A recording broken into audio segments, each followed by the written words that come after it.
Hi guys, you're welcome back to our 30 days makeup series. And in today's episode, I'll be glamming the beautiful brown skin joy up. So we started off with grooming our brows. And as you can see me do, I usually start with the lower part of the brows or under the brows, and then after ensuring that the under part is well tamed, I go to the top. I brush down the brows to ensure that the brows are within the line placements that I want it to be, and anyone that exceeds that line that I want the underline to look like, I take it out.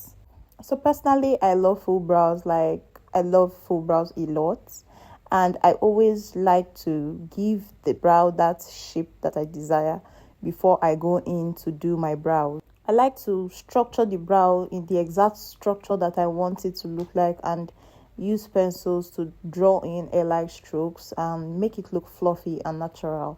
So that is what you see me here do. When it comes to grooming the brows, one has to be very careful because the brow frames your entire face. So imagine a face that is really pretty but without a structure. That structure that makes your face look really, really snatched and beautiful. One of the basic things that makes your face look really nice is your brows. So when it comes to grooming the brows, I'm usually very careful. You don't necessarily have to hurry. It's okay, you take your time. Take your time and go gently, like bit by bit. So at this point, our brows were ready and we were ready to start off with the entire makeup. So we started off with cleaning our face with Ghanaian micellar water and cotton pad. So this process is to ensure that you start off your job on a clean canvas. The skin has to be really, really clean, like really clean, to ensure that the makeup sits properly in our skin. I actually double cleansed our face because I needed our face to be really, really spotless.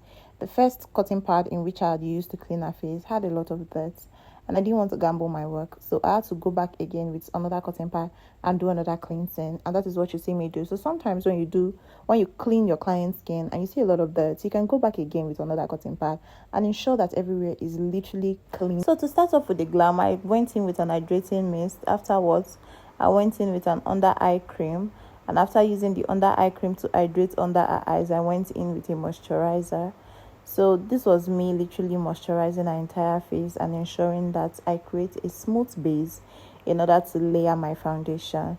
So on this particular episode, I wasn't really going to prime that much, but then I was forced to because this model has a very, very special face, special skin. She sweats on some particular regions of her face, and those particular regions, even inside ACO, sometimes she still sweats. So I had to make sure that I use products that would delay sweat on those areas of her face. So this is still me moisturizing her face, as you can see. Then I went in with a primer on those areas where I know that she quickly develops sweat. So I rubbed in the primers on those areas using my fingertips in order to ensure that we delay the production of sweat in this area. So this is what you essentially see me do in this video. I'm massaging the primer into those regions of her face. So I went in with these 2 shades of foundation from L'Oreal Beauty. That's one of my fave foundations ever.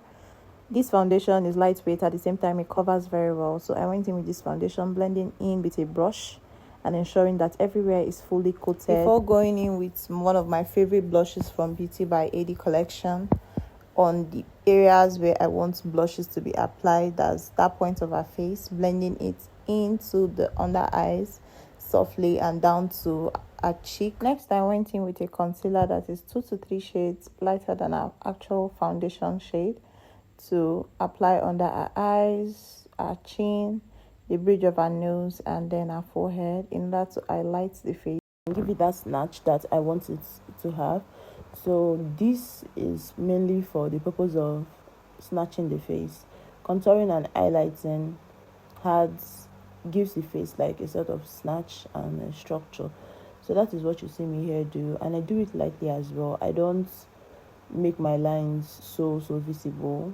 I try to ensure that everything is a smooth blend at the end of the day, in order to ensure that the makeup still comes out looking natural and mimicking your natural facial structure.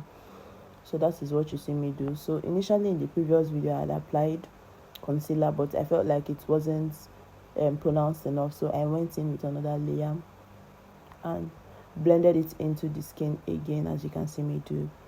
So when it comes to applying the skin work, blending is always the key. So but then when you're blending, you should always be conscious of your product placement, how you place your product, so you don't over blend lines and then now make the makeup now over blend to the point where you neglect your placement techniques and you out blend your maybe your blush or your contour stuff.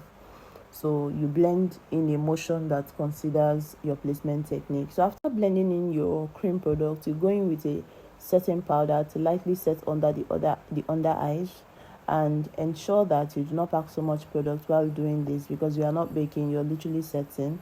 But then ensure that you go back and forth in order to ensure that the under eye is really smooth and crease free. So I'll do this for all the highlight regions and ensure that everywhere is properly set before I go in with a complexion powder of our skin tone to set the entire face after setting the highlight regions of our face. So when trying to set the under eyes, pick a powder puff, pick a certain powder with the powder puff, buff it at the back of your hand to ensure that you reduce the amount of product on the powder puff rather, in order to set lightly. You're setting and you're not baking at this point. So when you are trying to set, you press in the setting powder into the highlight regions, into the highlight points, in order for you to achieve a smooth blend on those highlight regions. Now you can go back and forth again this process if you want your highlight to pop, but it is essential that this particular process will make it appear smoothly without crease and very smooth. So after you've achieved this, you can now go in with a complexion powder of the model shade and buff or set around the entire face, and then go in with either a bronzing powder or a contour powder for the contour regions, that's our forehead and our cheek, like our cheekbone. So as you see me do here, I'm using a bronzing powder.